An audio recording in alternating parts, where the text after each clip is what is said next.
Assalamualaikum warahmatullahi wabarakatuh. Perkenalkan, nama saya Ashar. Saya adalah mahasiswa pasca sarjana jurusan Ilmu Perikanan Universitas Haluoleo.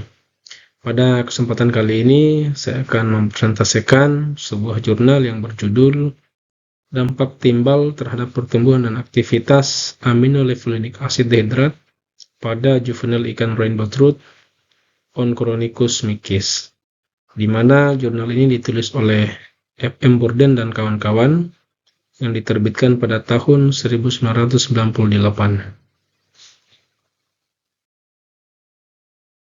Baik, kita beranjak kepada slide kedua, yaitu bagaimana dampak timbal pada ikan rainbow trout.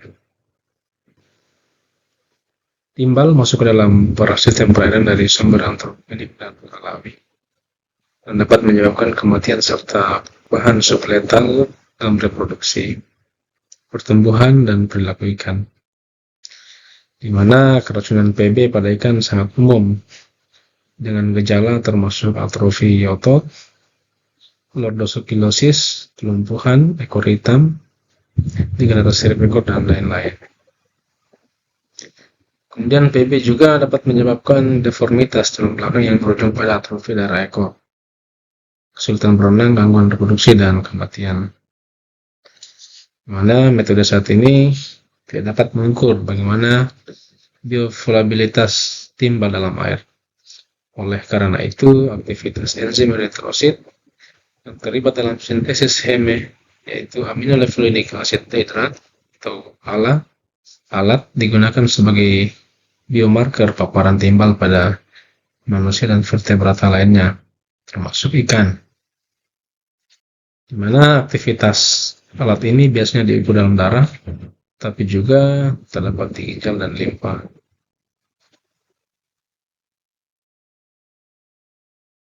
Baik, penggunaan hewan uji juvenil ikan rainbow trout pada penelitian ini tentunya memiliki alasan tertentu, di mana ikan juvenil umumnya lebih sensitif terhadap PB dibandingkan ikan dewasa, sehingga dapat menjadi indikator awal paparan timbal sebelum efek merugikan muncul pada populasi. Namun karena ukuran yang kecil, analisis aktivitas alat dari darah atau organ ikan juvenil sulit dilakukan. Oleh karena itu, tujuan studi adalah untuk mengembangkan bagaimana metode menentukan aktivitas alat dalam ikan utuh atau ikan juvenil rainbow trout yang utuh, dan menilai bagaimana efek timbal terhadap pertumbuhan ikan tersebut. Seperti yang saya jelaskan sebelumnya, bahwa tujuan penelitian adalah untuk pengembangan metode pengukuran, di mana yaitu untuk mengembangkan metode untuk mengukur aktivitas alat pada tubuh utuh ikan rainbow trout. Kemudian mengevaluasi dampak berbagai konsentrasi timbal terhadap aktivitas alat dan pertumbuhan ikan rainbow trout. Baik, selanjutnya bagaimana dasar teori alat yang digunakan sebagai bioindikator atau indikator untuk mendeteksi timbal pada ikan. Alat atau aminolefluinic acid dehydrat adalah enzim penting dalam jalur biosintesis heme, yang merupakan komponen utama hemoglobin, mioglobin, dan sitokrom.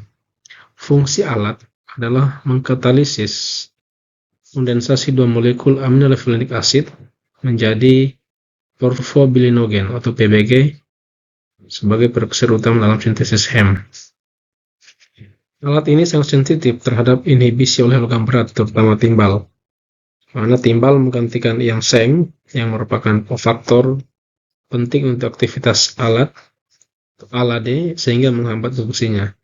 Inhibisi ini menyebabkan penumpukan aminolefluinic acid yang bersifat neurotoksik dan menurunkan produksi heme yang mengganggu fungsi fisiologis penting seperti transportasi oksigen. Aktivitas alat atau aminolefluinic acid dehydrat yang menurun secara signifikan dapat menjadi indikator paparan timbal di lingkungan, bahkan pada konsentrasi yang rendah. Pengukuran aktivitas aminolefluinic acid lebih representatif daripada hanya mengukur kadar timbal dalam air, karena akan mengindikasikan bioavailabilitas timbal yang berdampak langsung pada organisme.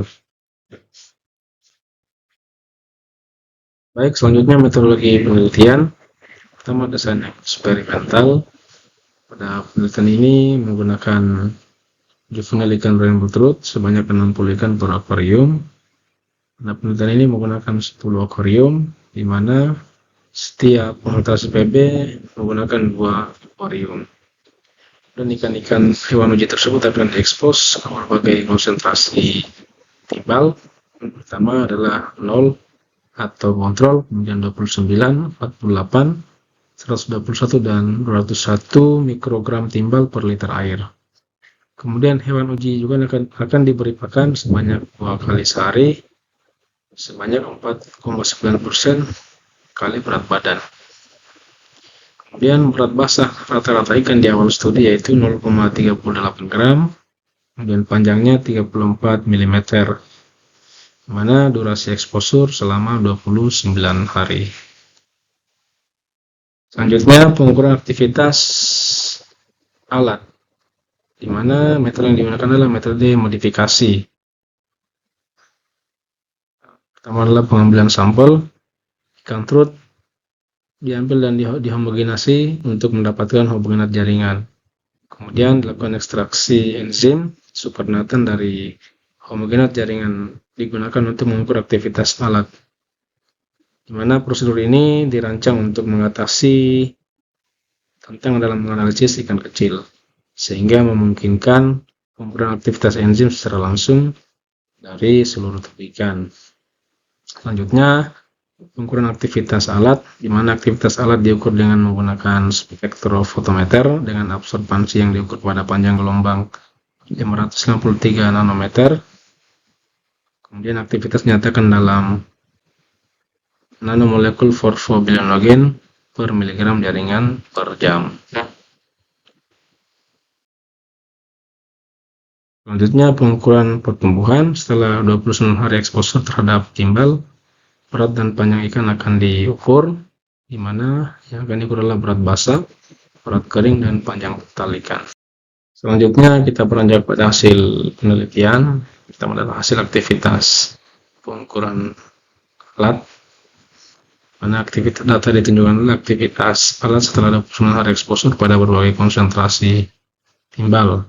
Kita lihat pada tabel ini menunjukkan bahwa aktivitas alat pada ikan trout yang terpapar berbagai konsentrasi timbal selama periode 29 hari menunjukkan bahwa aktivitas alat menurun secara signifikan pada konsentrasi timbal yang lebih tinggi, yaitu konsentrasi 121 dan 201 mikrogram timbal per liter air dibandingkan dengan kelompok kontrol.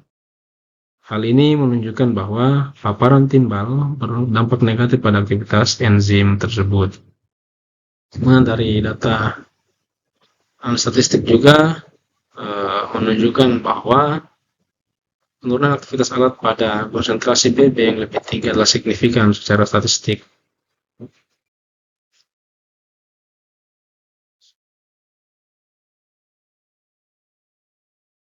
Kemudian penelitian ini juga mengukur bagaimana pertumbuhan ikan terus selama 29 hari eksposur. Dari data ini dapat kita lihat bahwa pertumbuhan ikan menunjukkan penurunan yang signifikan dalam berat kering. Ikan yang terpapar 201 mikrogram per liter air dengan pengurangan 19% dibandingkan dengan kontrol. Namun selama penelitian tidak ada kematian yang teramati. Baik, selanjutnya kita beranjak pada hasil diskusi pembahasan dalam penelitian ini, di mana penelitian ini menunjukkan bahwa terjadi penurunan aktivitas alat pada ikan yang terpapar timbal. Ini menunjukkan hasil yang cukup signifikan. Karena pada hari ke-29 setelah paparan pada konsentrasi 121 dan 201 mikrogram per liter, terjadi penurunan aktivitas alat yang cukup signifikan. Temuan ini tentunya sejalan dengan studi sebelumnya, yang mana menunjukkan bahwa paparan timbal dapat mengurangi aktivitas alat pada eritrosit dan organ tertentu. Selanjutnya, tidak ada perubahan mencolok yang secara warna atau morfologi yang diamati pada konsentrasi berlokal manapun. Meskipun penelitian sebelumnya melaporkan deformitas yang hanya setelah paparan timbal yang berkepanjangan.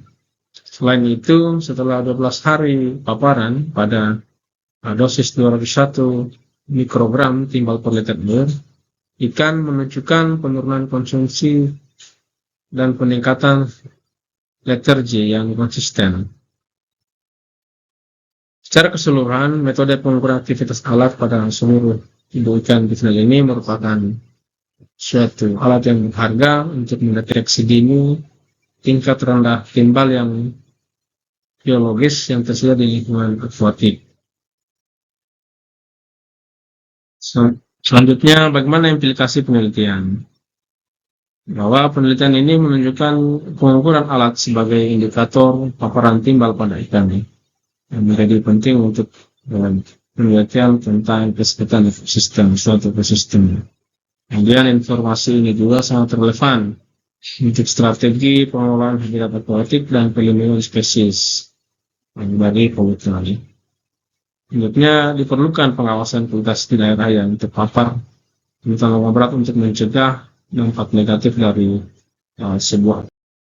Selanjutnya, yang terakhir sebagai kesimpulan bahwa paparan timbal ini memiliki dampak yang negatif terhadap organisme akuatik, di mana paparan timbal ini dapat mengurangi aktivitas alat dan menghambat pertumbuhan pada ikan. Kemudian, metode BAR dalam mengukur alat sangat berguna untuk memantau dampak pencemaran. Kemudian, sebagai saran bahwa masih diperlukannya studi lebih lanjut untuk memahami dampak yang panjang paparan timbal pada ekosistem perairan. Saya kira itu yang dapat saya sampaikan. Apabila ada kekurangan, mohon dimaafkan. Assalamualaikum warahmatullahi wabarakatuh. Terima kasih.